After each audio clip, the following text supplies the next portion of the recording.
जन संवाद कार्यक्रम से लोगों को हो रहा है लाभ। बता दें कि चेनारी राम दुलारी गंगा उच्च विद्यालय के प्रांगण में जन संवाद का आयोजन किया गया।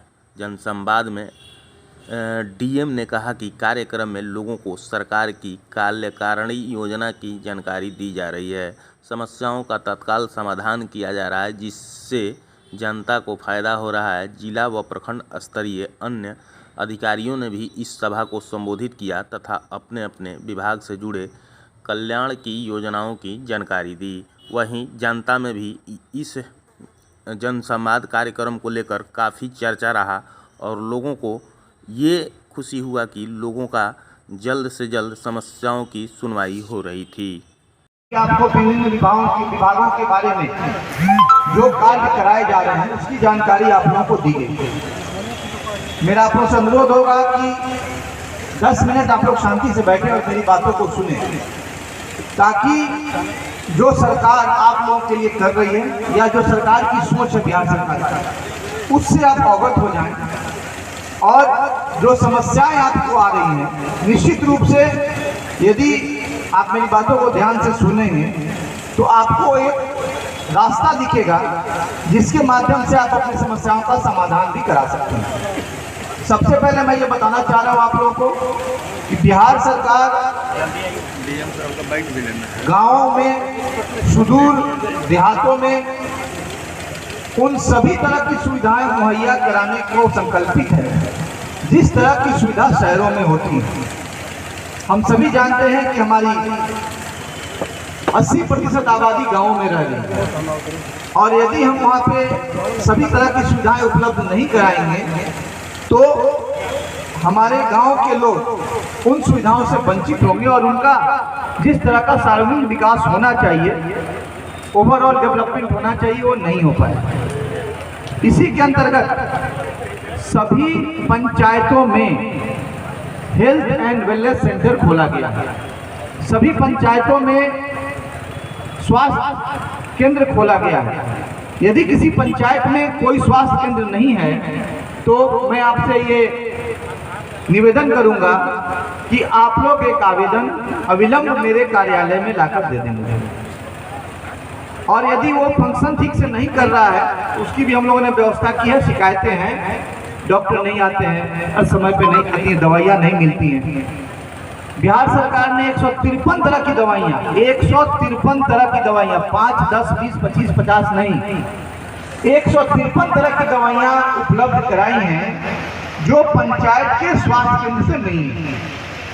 हो सकता है कि आप लोगों को नहीं मिल पा रहा, लेकिन 1 माह के अंदर सभी तरह की व्यवस्थाओं को हम लोग दुरुस्त करेंगे।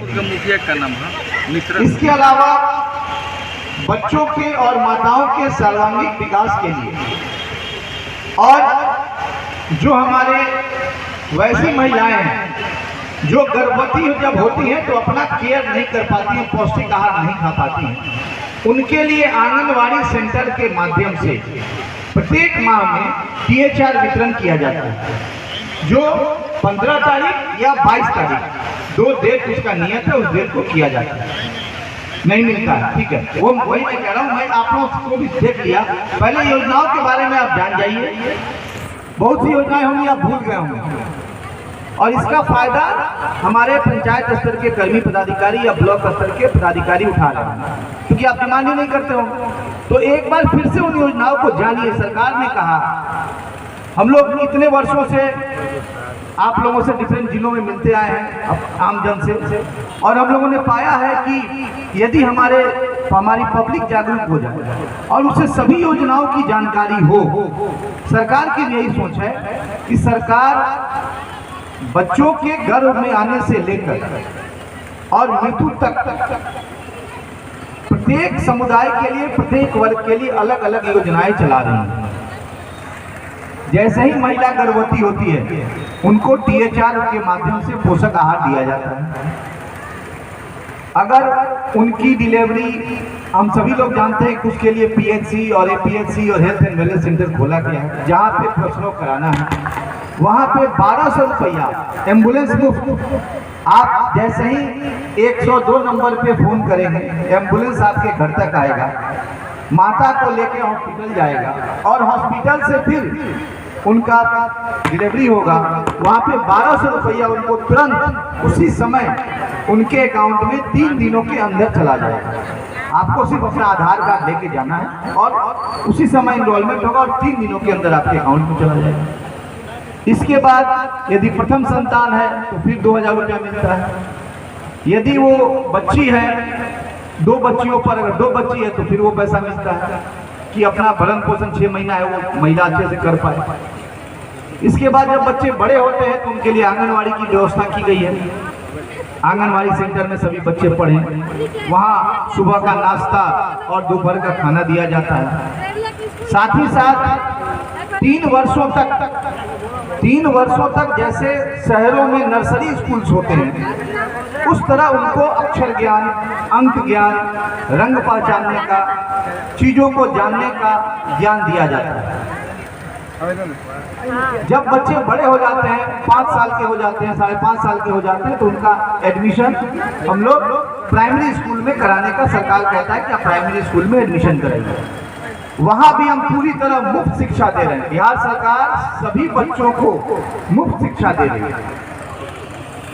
मुफ्त शिक्षा के साथ साथ हम किताब दे रहे हैं, हम मध्याह्न भोजन दे रहे हैं, हम दोपहर का भोजन दे रहे हैं और ड्रेस के लिए 400 रुपये सभी के गार्जियन के या बच्चों के अकाउंट में हम लोग भेज रहे हैं कि बच्चे पढ़ें, ध्यानपूर्वक पढ़ें। शिक्षकों की जो कमी थी बिहार में, आप सभी लोग जानते हैं कि कल रिजल्ट भी निकल गया और 18